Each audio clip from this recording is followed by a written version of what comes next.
are some yellow buildings next to the Chiran Palace. These buildings were the places where the servants and the guards of the sultans lived. Now it's an educational complex. There are a few high schools and a university. The building coming up on the left with the three flags is the University of Galatasaray. You may be familiar with the word Galatasaray. Is the name of the high school that is located there, and the football club Galatasaray was founded in that high school 120 years ago, even before the Republic, and this is the university here on the Bosphorus. They are the most successful football club in Turkey. In the year 2000, they won the European Cup against the English team Arsenal, and the Super Cup against the Spanish team Real Madrid. And this year in Istanbul, they won against Liverpool, which was a very exciting game. And last year they won in England against Manchester United. But it's not a big news because last year everybody beat Manchester United. And a few days ago in Istanbul, Galatasaray won against Juventus of Italy 5-2. It was incredible.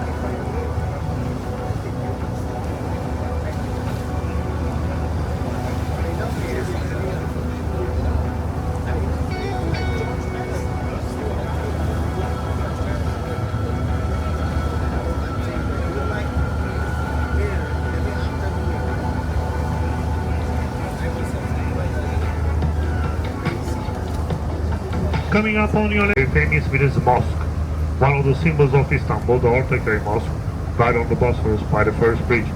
Again from the 19th century by the Balyan family, this is a Baroque style mosque, different than the classical Ottoman style mosques you see in the old town.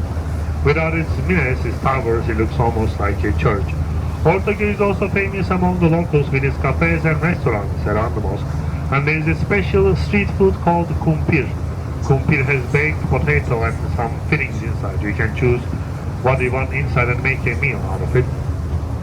So if you come to visit this beautiful mosque, you should definitely try the kumpir of Ortaköy from the shops on the other side of the mosque.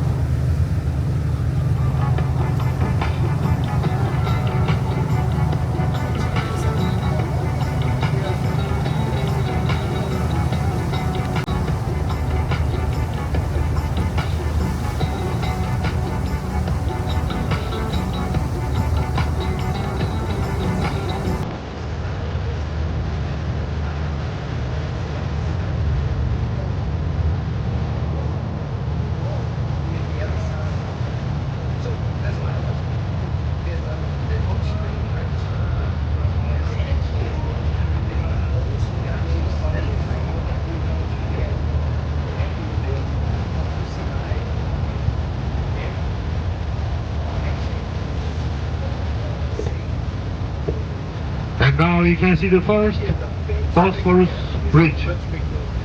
Built 50 years ago, this is the first bridge in the world that connects two continents together. Meters long and 64 meters high from water. There are 3 bridges on the Bosphorus. We will see the second one as well, but we won't be seeing the third one because it's very far, near the Black Sea. There are also 2 tunnels underneath the Bosphorus, one for the cars and the other one for metro and trains. But always the best way to get across is a ferry. You are there in just 10 minutes. During the rush hours from one side of this bridge to the other side, it takes more than an hour. So you don't want to get stuck on the bridges if you have a flight to catch. And it's not allowed to walk on the bridges, it's just for the cars, because many years ago this was the most popular location to commit suicide. This is why it's not allowed to walk on the bridges anymore. There is only one day in the year you can walk over the bridge. We have the marathon that starts from Asia and is in Europe, Eurasia Marathon. If you participate in that marathon, you can walk or run over the bridge. You're right before the bridge, you will see the tallest building in Turkey, 370 meters. That is a new telecommunication tower used for TV and radio signals. And up top there is a restaurant with 360 views of the city.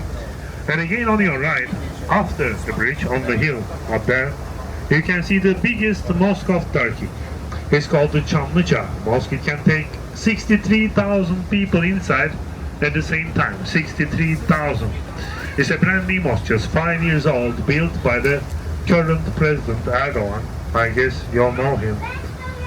You see, every sultan in Ottoman Empire had their own mosques, and he thinks himself a bit like a sultan, so he had to build the biggest of them all and put it on the highest hill of Istanbul so everyone could see it. Spent millions of dollars for this biggest mosque of Turkey. It was all we needed. The difference between the sultans and Erdogan is Turkey, $5 per ton that they are carrying.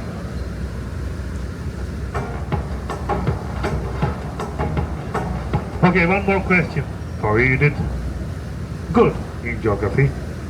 Let's see how you do in movies. This song you will listen now is a very old song. This is a new version. The melody in this song was used in one of the most popular American movies ever made, and one of the best as well. Let's see who will get it first. Which movie this music is from?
Turkish TV series are very popular right now all over the world, are especially popular in South America.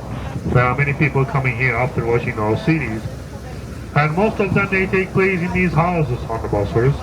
For example, this dark house on the left, on the corner there, with lots of trees around it, is the house in one of the most popular Turkish soap operas.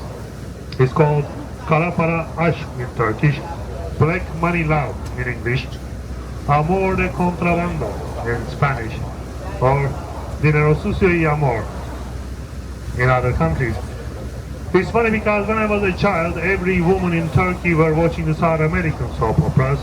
Now everybody in South America are watching the Turkish soap operas.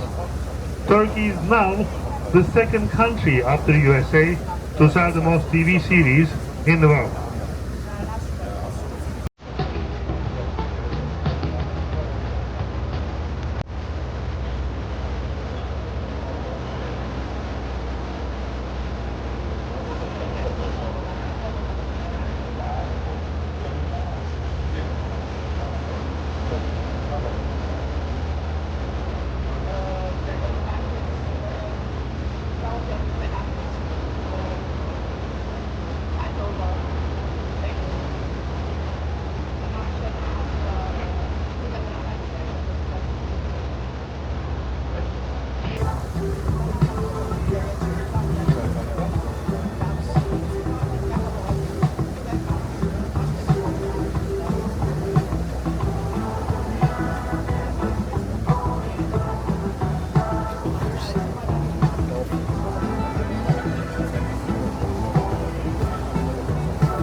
And now, coming up on your left, you'll see one of the oldest and most important monuments on the Bosphorus. It's called the Rumeli Fortress, the European fortress, built in 1452, just 1 year before the Ottoman Empire conquered Istanbul. Building this fortress here was one of the key points for taking Istanbul, because with this fortress and the one opposite called the Anatolian fortress, with these two fortresses the Ottoman Empire was able to shoot the ships that would come from the north to help the Byzantine Empire during the war. And there's a reason why those two fortresses are here at this location exactly, because this is the narrowest point of the Bosphorus. It's just 700 meters between the two sides, and the range of the cannonballs back then was 250 meters, so 250 from this side, 250 from that side. There was like a 200-meter safe zone in the middle that the ships could pass. When the Ottoman army discovered, for the first time in history, they discovered that the cannonballs were skipping on the water. They shot them very close to the water and bounced them on the water to hit the ones that were going from the middle. They are the first army in history to use the system with the cannonballs. There is a documentary series, maybe some of you will know, they do these kinds of... In one episode they actually tried if this was doable, and they put it right. It was doable, and this is how they did it. As you can see, the Rumeli fortress is quite big. You'll understand it better if you look at it from the other side, how big it is. And if you look at it from above, it says the word Muhammad in Arabic letters. How long do you think it took the Ottoman Empire to finish this fortress? Let me hear some guesses. How long it took? How many? 4 years, 10 years, 5 years, 14. Okay. 50. 14. No, I'm just taking the guesses. I didn't tell. Among these guesses, I think 5 or 4 years is closest, because it took only 1,000 people worked on it every day without stopping. They finished it in just 4 months. I think after 600 years with today's technology, it's not possible to build something this big in 4 months. Now they just started renovating it. Renovation will probably take 4 years, because every time I see maximum 3 people are working on it. And the name of the Sultan who built this fortress here and who conquered Istanbul when he was only 21 years old is Fatih Sultan Mehmet. His real name was Mehmet II. Fatih is a name but also a title. It means a conqueror. So it's Conqueror Sultan Mehmet, which is also the name of the second bridge built 35 years ago and named after him. If you want to learn more about Mehmet's story, which is a very interesting story, how he got the power when he was so young and how he conquered Istanbul and how he was obsessed since he was a child, you can watch the series on Netflix called Rise of Empires Ottoman. It's very good and historically accurate as well. The first season, 6 episodes is about how he grew up and how he took Istanbul, and it is some really intelligent things to take Istanbul, so I can highly recommend those series on Netflix, Rise of Empires Ottoman.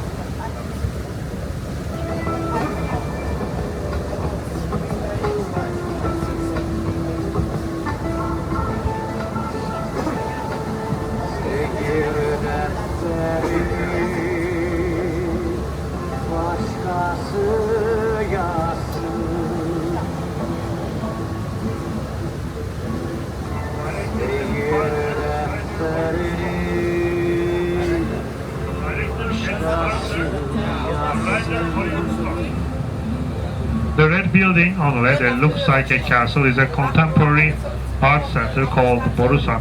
If you are interested in modern art, it can be an interesting building for you to visit. And there's another building on the left right under the bridge, like a haunted house. If any of you is interested, it is on sale at the moment. Do you have a guess how much they want for it in US dollars? How much? $40 million. Okay. Anyone else? 100. Okay. 2 million. You cannot even buy a small apartment here. 100 is very close. They want 120 million US dollars for That building under the bridge, one of the most expensive houses on the Bosphorus. This is also the house where Ali Kemal lived. You probably don't know who Ali Kemal is. He's the great-grandfather of Boris Johnson. English politician Boris Johnson. Not many people know about this, but one of the grandfathers of Boris Johnson was Turkish. And we are very sorry for their houses. And there are many people in the world that wants to buy them, like Russian millionaires, Arab millionaires. But because nobody wants to sell, the prices go up every year. The smallest house you can see on the water starts from 20 million US dollars, the smallest one. The original ones are from the 18th and 19th centuries, built as the summer houses for the important people of the Ottoman Empire, but almost all of them have been renovated. There are just a few of them in their original condition. There are three houses coming up on the left, the white one, the yellow one, and the red one. During the Ottoman Empire, they were owned by the same person. The red house was for the women, the yellow one was for the men, and the white one was for the servants. But now, even this little white house costs 35 million US dollars. This is how expensive they are.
Because the Ottoman Empire had the Asian part of Turkey 100 years before they took the European part. So for 100 years your left side was the Ottoman Empire and your right side was the Eastern Roman Empire, which is now called the Byzantine Empire by the historians. So Istanbul was the center of first the Roman Empire, then the Eastern Roman Empire, then the Ottoman Empire, now the Turkish Republic. Napoleon once said if the world was only one country, Istanbul would be its capital. And the richest family in Turkey is called Sabancı. They own more than 20 houses on the Bosphorus. They also own a few public buildings like a hospital, a few schools, and the pink one coming up on the left, you can see the name on the building, Sabancı. This is what we call a teacher house. This is a hotel only teachers can stay.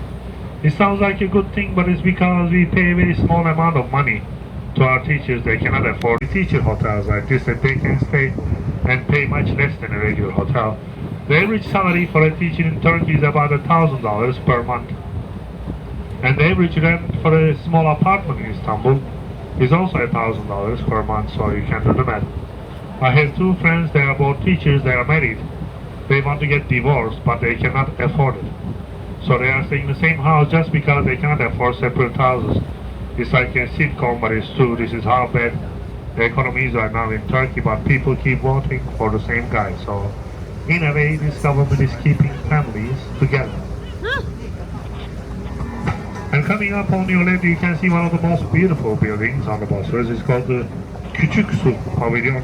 Küçük Su means the little water. It takes its name from the little river next to it. It was built as a hunting lodge for the sultans. This building was also used as a location in one of the James Bond villains from 1999. Had some scenes in this place. But in the movie they showed as if it was located in Azerbaijan by the Caspian Sea, one of those Hollywood tricks. Istanbul is very popular for James Bond movies. In the Basilica system, one of the best museums in Istanbul. There were the scenes of the movie From Russia with Love with Sean Connery. And one of the later ones, Skyfall, has also scenes in the old town. In those movies, in the action scenes, they are running in the Grand Bazaar and they step out and they are next to the Blue Mosque, which is impossible. It takes 15 minutes to walk from the Grand Bazaar to the Blue Mosque, but watching those movies almost no one can tell. So it's okay for them to put this one in Azerbaijan. In the Hagia Sophia, the most important building in Istanbul, there were the scenes of the Ben Affleck movie called Argo. It takes place in Iran, but they weren't able to shoot it in Iran for obvious reasons. And when Ben Affleck first entered the Hagia Sophia, he loved the building, but he didn't like the lighting. It was too bright for shooting. He wanted to change all the white light bulbs to yellow ones, and there are thousands of them. The authorities said, no, it's too much work, we cannot do it. Then he spent some time trying to convince them. He said, I will pay for all the costs, and they will look much better, trust me. In the end, they accepted, so if you go to Hagia Sophia now, you'll see the yellow light bulbs that Ben Affleck paid for. And he was right, they look much better in the photos. If you're taking some good photos, then you can write him. You can thank Ben Affleck later.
People ask about the differences between the two sides of Istanbul.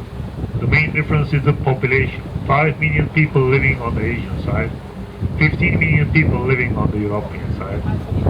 Of course, this creates more traffic, more stress for the European side. Life on the Asian side is a bit more relaxed. People are nicer. Taxi drivers are way better on the Asian side. I'm sure we met some horrible ones on the European side. If you haven't, wait for it, you will meet one. Even the dogs are nicer on the Asian side.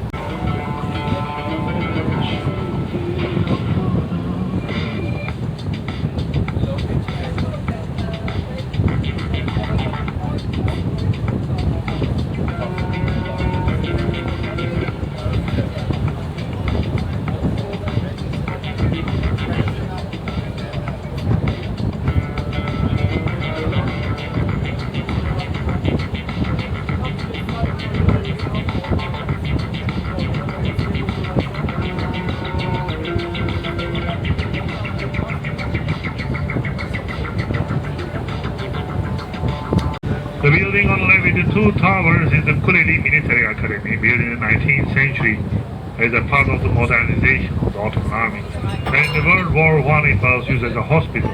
Now it belongs to the military again, but it's not a functioning school anymore. They use it as an office. They have plans to make it a military museum on the Bosphorus in the near future.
synagogue is right behind us.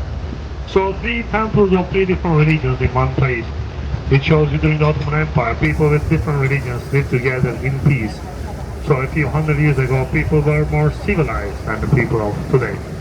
All three are active today. You can go and pray in any of them that you want.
There's two or more minares. It means that it was built by the Sultan in an imperial mosque. During the Ottoman Empire, only sultans could build mosques with more than one minaret. The more minaret the mosque had, the more glory it showed for the sultan. The minarets had purposes before. You see the little balconies on the minarets. In the old time, the Hoja would actually go up to the balcony and sing the call for prayer from there. Now they are doing it with the microphones, still live. It's not a recording, they have to sing it live 5 times a day, but they are doing it with the microphones.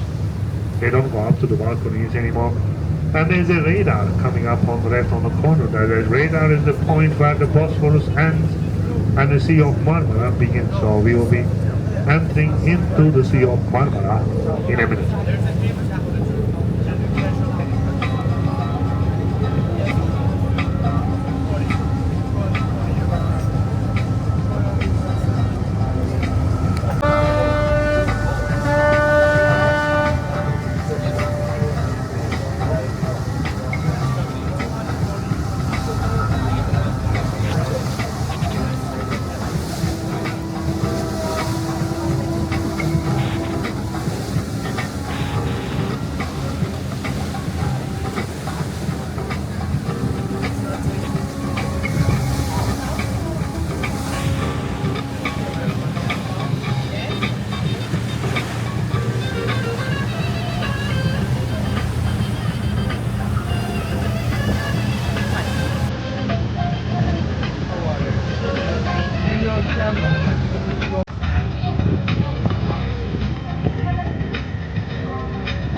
Jede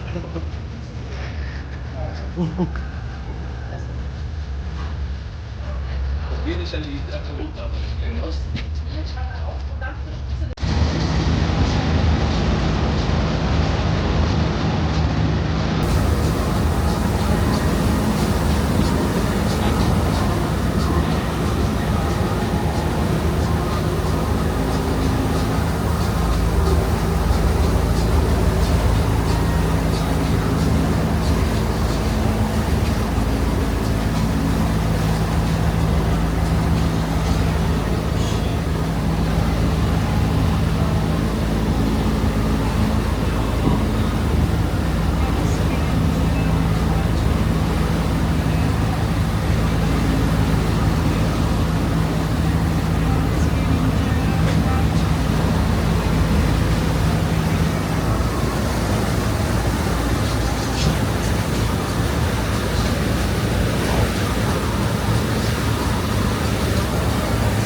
On va le chauffer. Hein.